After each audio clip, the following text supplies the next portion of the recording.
परमात्मा कहते हैं तुम्हारा यहाँ जीवन उस कांटे पर लटकी हुई ओस के जल के तुल्य है।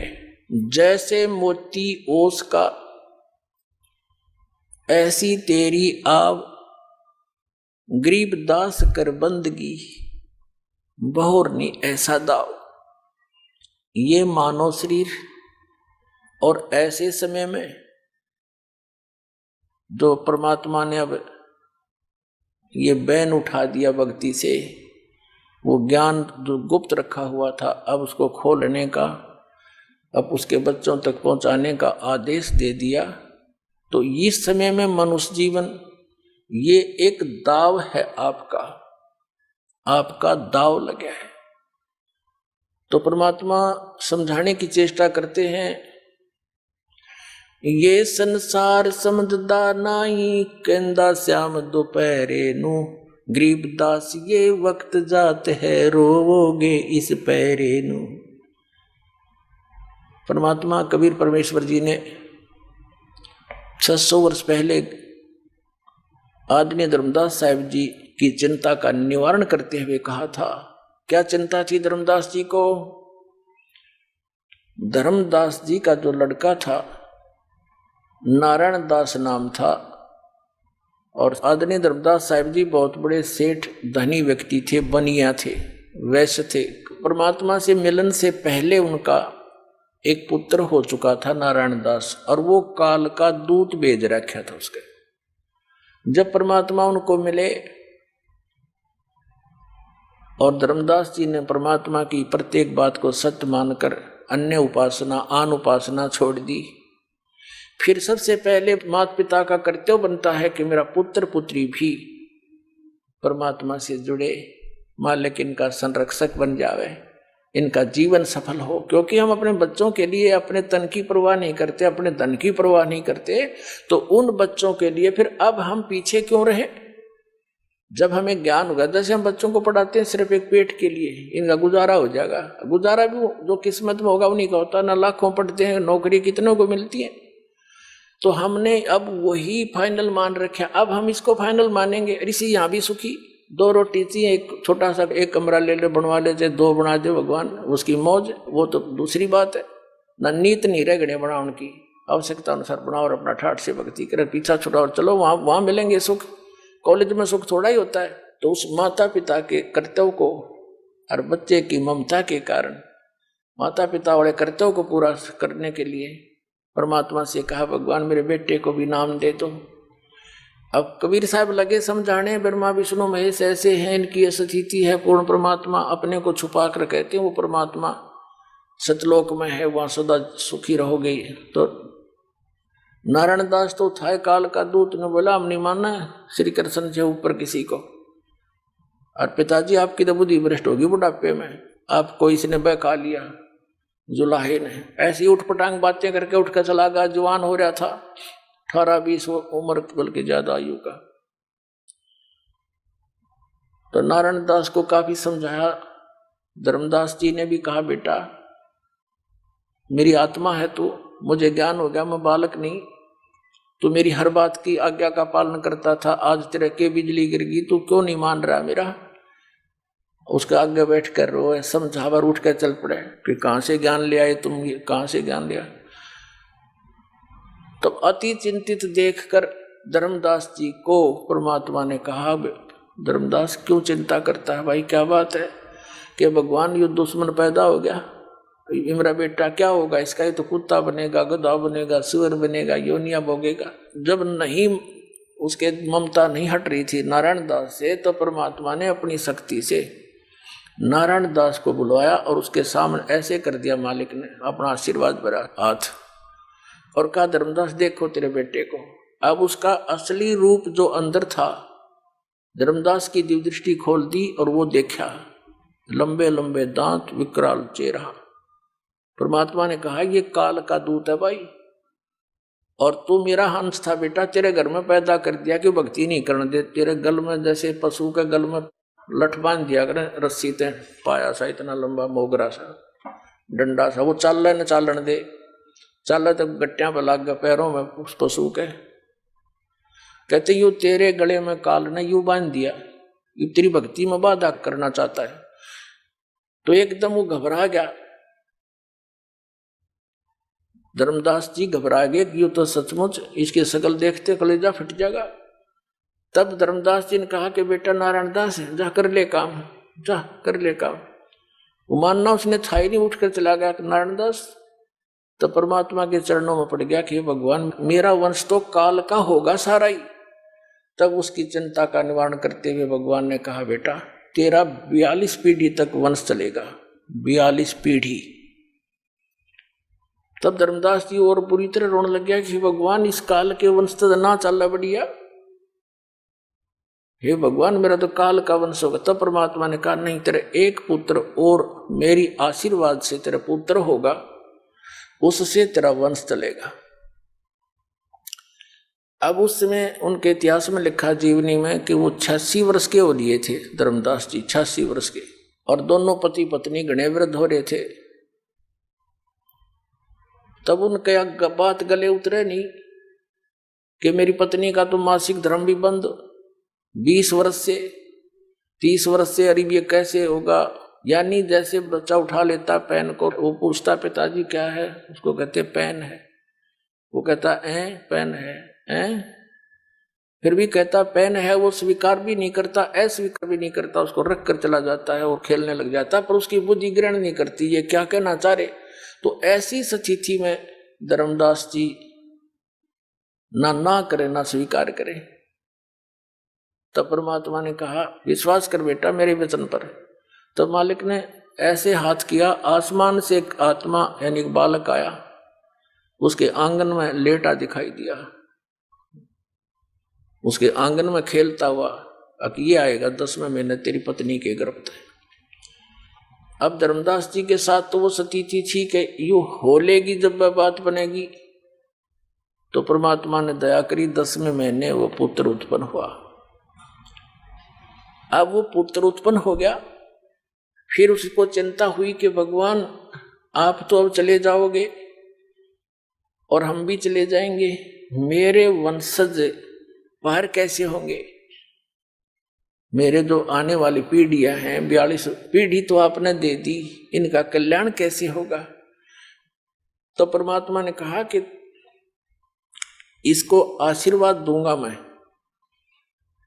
धर्मदास तेरे पुत्र को थोड़ा सा ये होलेगा 10, 12, 15 साल का, तो इसको मैं नाम देने का अधिकारी बना दूंगा, और इससे जो उपदेश लेंगे आपके भी परिवारजन वाले या कोई अन्य और भी, तो उनको लाभ मिलेगा।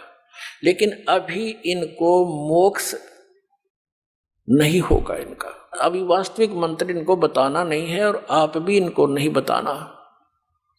धर्मदास मेरी लाख दुहाई, ये मूल ज्ञान और ये सार नाम कहीं बाहर ना जाए। ये सार नाम बाहर जो पढ़ी बिचली पीढ़ी हंस नी तरी, और ये मूल ज्ञान बाहर जो पढ़ी बिचली पीढ़ी हंस नी तरी, और मूल ज्ञान को तब तक छुपाई जब लगे द्वादश पंथ ना मिट जाए। अब धर्मदास जी को यह चिंता बनी कि परमात्मा इनको ओरिजिनल मंत्र मिलेगा नहीं, क्योंकि परमेश्वर कबीर जी ने उस समय ये 5 मंत्र दिए थे। उस चूड़ामणि नाम था उस धर्मदास के गॉड गिवन सन का, परमात्मा के द्वारा दिए गए पुत्र का नाम चूड़ामणि रखा था। उसी को आगे चल के मुक्तामणि नाम से वो प्रसिद्ध हुआ। उसको मालिक ने अधिकार दे दिया था नाम देने का, केवल 5 नाम दिए थे। जो आपको हम प्रथम मंत्र देते हैं, इनमें से ये 5 नाम हैं बीच वाले। उस समय ये 7 भी देना अलाउड नहीं किया था दाता।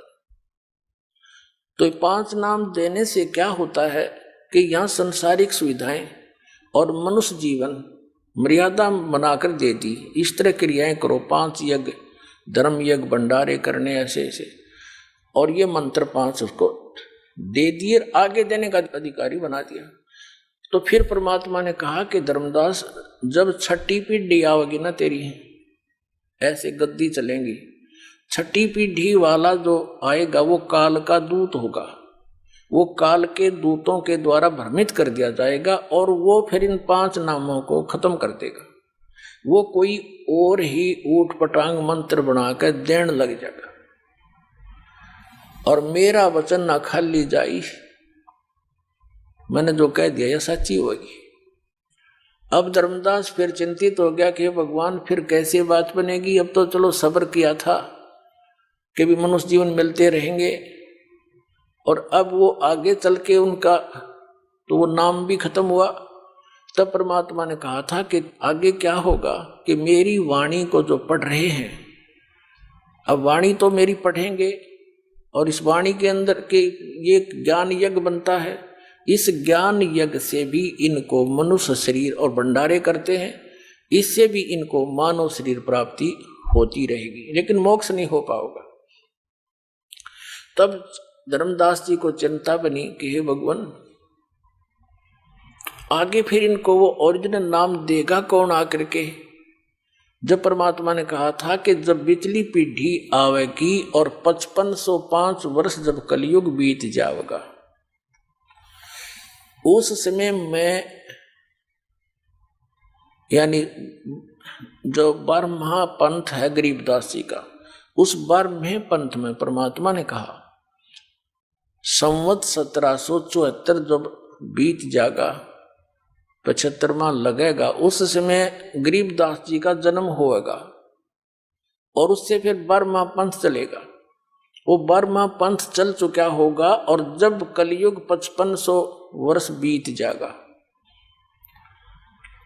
उस समय मैं उस गरीबदास वाले पंथ में जाऊंगा और 12वें पंथ के द्वारा, जो 12वां पंथ है गरीबदास का, उस गरीबदास जी द्वारा मेरी महिमा की वाणी का पुनरुत्थान होगा। क्योंकि वहां तक काल के दूत कबीर पंथ में घुस गए, कबीर सागर, कबीर वाणी, कबीर बीजक आदि वाणियों का अन्य ही अर्थ बना के उल्टा सुल्टा कुछ फेर बदल भी करके अपने अनुकूल इसमें खराबी पैदा कर देंगे, मिलावट कर लेंगे, कहीं काट देंगे, कहीं जोड़ लेंगे। तो उसकी पूर्ति गरीबदास जी वाले पंथ के प्रवर्तक संत गरीबदास साहिब जी से करवाएंगे। और फिर गरीबदास वाले पंथ में जब 5500 वर्ष वाले समय आएगा पिछली पीढ़ी का, तब मैं जाऊंगा उस गरीबदास वाले पंथ में आगे चल के और सभी पंथों का मिटा करके एक पंथ चलाऊंगा। उस समय धर्मदास, उसके बाद हजारों वर्षों तक ये ज्ञान चलेगा, पूरी पृथ्वी पर मेरा ही नाम, मेरा ही ज्ञान और कबीर भगवान रह जाएगा। और सभी पूरी विश्व की जितने भी पुण्यात्माएं हैं मनुष्य शरीर धारण करेंगी, क्योंकि उन अच्छी आत्माओं को जन्म दूंगा। फिर मैं जैसे नाम लोगे आप, आपके घर जो संतानें आएंगी वो बहुत पुण्यकर्मी आएंगी, उनको तो बचपन से ही कोई संघर्ष ही नहीं करना होगा, वो तो परमात्मा कबीर कबीर करते जन्म लेंगे। तो उन जो स्टॉक रखा भगवान ने, उन आत्माओं को आपके घर भेजेगा। उनकी तो आपने किसी बात की भी चिंता करने की आवश्यकता नहीं, वो तो स्वयं ही, वो कहते हैं ना born with the golden spoon, वो तो वो होंगे आपके घर पे। तो जब कहा था कि फिर तेरे वंश चलेगा 42 पीढ़ी तक, और इस मेरे उस चलाए जा रहे उस पंथ, सुकृत पंथ कहा है मालिक ने, यानी यथार्थ कबीर पंथ से जो उपदेश ले लेगा और मर्यादा में रहेगा, धर्मदास तेरी सारी, तेरी पीढ़ी वाले वीर और पूरा विश्व ही पार होगा। तू अपनी पीढ़ी की चिंता कर रहा है, मैंने सारे विश्व के प्राणियों की चिंता। तो उस समय सबको मैं ये ज्ञान ऐसा दूंगा और ये नाम दूंगा। तो परमात्मा ने उनका दिल रोकने के लिए कि मैं आऊंगा ये कह दिया होगा, स्वयं ना तो दास भेज दिया उसी पंथ में, अब ये कर दिया अज्ञान अंधेरा साफ। तो अब इस ज्ञान के आधार से आप जी ने इस संसार के चोचलों से वापस हटना पड़ेगा। आप अपने आप को एक विद्यार्थी समझें और सच्चाई समझो, या सत्य है कति 100 की 100 सत्य है।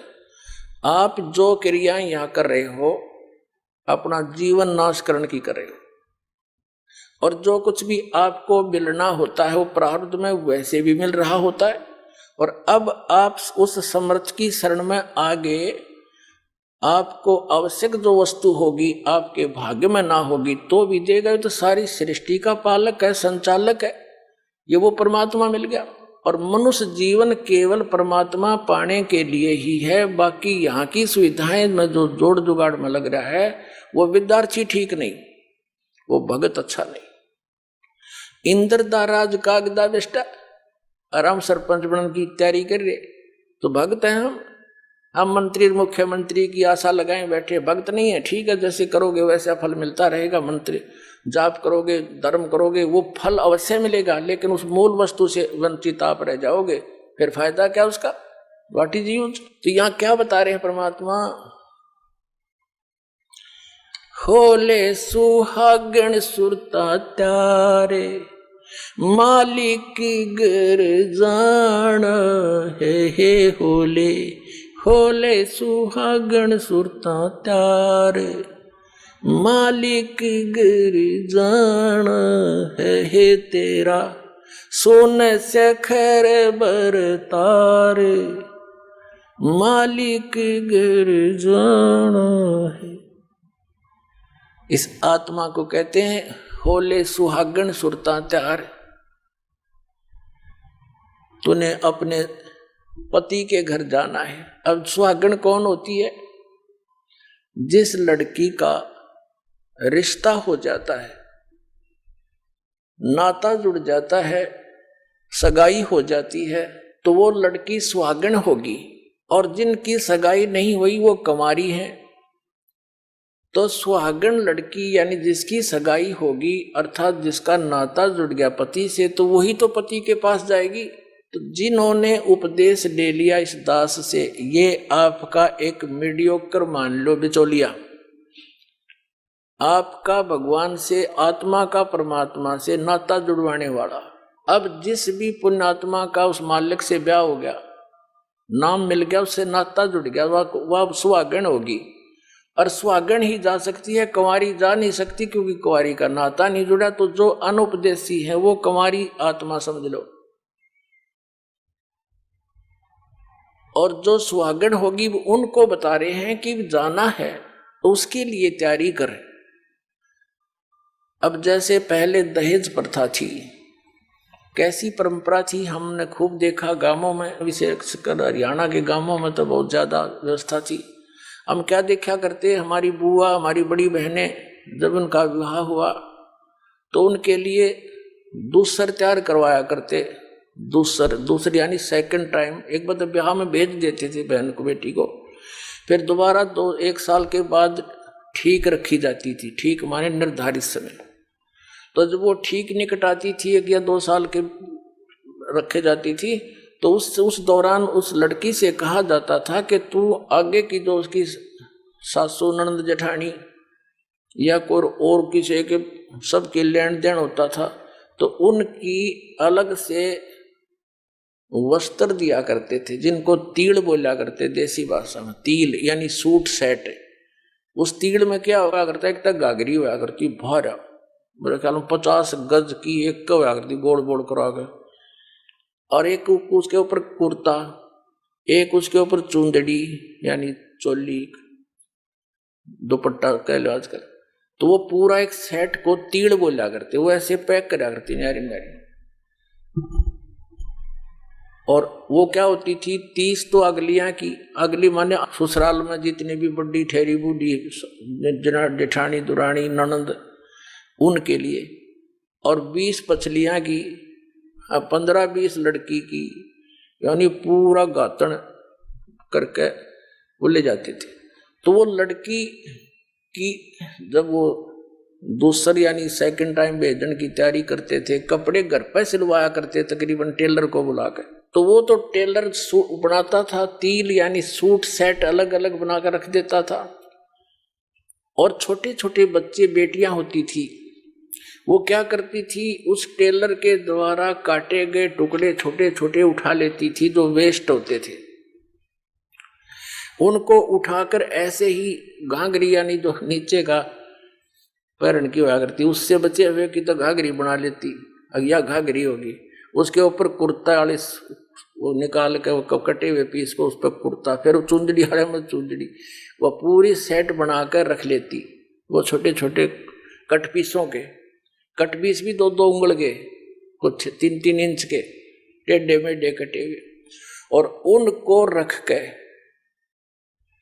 और पूरी गठड़ी बांध लेती थी और रोज खोल के। और पहले स्कूल काल तो थे को नहीं, बेटियां जवान हो जाती थी, अपने घर पे रहती थी, तो वो क्या करती, उसको खोल कर, जो 10, 5, 7 साल की लड़की होती थी, खोल कर देखा करती थी, ये इतनी अगलियां की, इतनी पछलियां की, ये गुडिया की, एक गुडिया बना लेती थी और एक गुड्डा बनाती थी, उनका ब्याह करती थी। फिर गुडिया की वो सारी तीड़ उसके साथ रख के और गुड्डा के साथ फिर दूसरी अलमारी में दराया करती। वह पहुंच गई वहां पर। अब उसकी लड़की के वो गठड़ी बांध रखी थी, वो तिल बोलती थी उनको, सूट सेट अलग अलग, उनमें से कोई दूसरी बहन या भाई निकाल लेता एक आदि उस चिथड़े ने, उस टुकड़े ने, और वह गिनती अगले दिन एक कम पाती तो रोती। घर के पूछते भी क्यों रो रही है बेटी तू, मेरी तीड़ निकाल ली, किसने निकाल ली, मेरी तीड़ निकाल ली, बुरी तरह रो, पा पीटे। अब वह तीड़ ने त्याड़ एक 2 उंगल के कपड़े इकट्ठे करके उन्हें तीड़ मान रही। तो यहां परमात्मा हमें याद दिलाना चाहते हैं कि तुम जो संसारिक सुखों को, यहाँ की सुविधाओं को जो उपलब्ध करने में अपना जीवन व्यर्थ कर रहे हो, ये तो वो गुड़िया के साथ खेल रहे हो आप। गुड़िया खेलत उम्र गंवा दी और लाया नहीं विचार, तेरे साथ की कितनी जाली तू क्यों लारी वार, और गुड़िया खेलत तने उम्र गंवा दी, लाया नहीं विचार। तो पुण्यात्माओं, यहाँ का राष्ट्रपति, इस पृथ्वी का, पूरी पृथ्वी का राजा, ऐसा जान लो जैसा वो बालक गुड़िया खेल खेल रही थी, इतने चिथड़ों को, पीस को, टुकड़ों को वो सूट मान रही थी। और ओरिजिनल सूट कैसा होता है, और गुड्डा को गुड़िया का ब्याह कर रही थी। ओरिजिनल ब्याह क्या होता है, जब वो लड़की बड़ी हो जाती है, मैच्योर हो जाती है, उसके दिमाग, उसका माइंड मैच्योर हो जाता है, फिर उस बेटी को पता लगता है तिल क्या होती है, दुल्हा कैसा होता है, और फिर कहाँ जाने से तुझे उसका लाभ मिलता है, सुख होता है। तो फिर वो लड़की, उसका विवाह हो जावे, उसके बाद फिर वो उन टुकड़ों से नहीं खेल सकती। खिला के दिखा दो तो उसने फिर छू भी ले तवा, क्योंकि उसको ज्ञान हो गया और ओरिजिनल दुल्हे का पता लग गया, वो तो डुप्लीकेट से आगे। तो हम जब उस अपने सच्चे मालिक रूपी दुल्हे से जब आत्मा का यो निकाह हो जाएगा, विवाह हो जाएगा, यानी उसके सुख का जब इसने ज्ञान हो जाएगा, फिर इन गेल नहीं खेल सकता, टाइम पास करना होगा फिर तो उसने यहाँ पर जितने दिन का शेष जीवन रह रहा है। आशा भगवान में लग जाएगी, हटाने से नहीं हटती। या इस ज्ञान से आपको इतनी दृढ़ता आ जाएगी। और फिर परमात्मा कहता है, यहां अगर तने थोड़ी बहुत जो सुख चाहिएगा यहाँ का, तो भी मैं ही दूंगा। जिसके प्रारब्ध में है, भगवान से दूर है, तो भी वो सुख ले रहा, लिए रहा, फिर अगले जन्म है, ईब तो ले लिया, अगले जन्म में गधा बन गया, वो सुख कहाँ गया। और परमात्मा कहते फॉरएवर सुख दूंगा, सदा के लिए सुखी कर दूं। तो हमने उस सुख की आवश्यकता थी, हम इसी में अपना जीवन गुड़िया खेल जन्म गवा दिया, तने लाया नहीं विचार।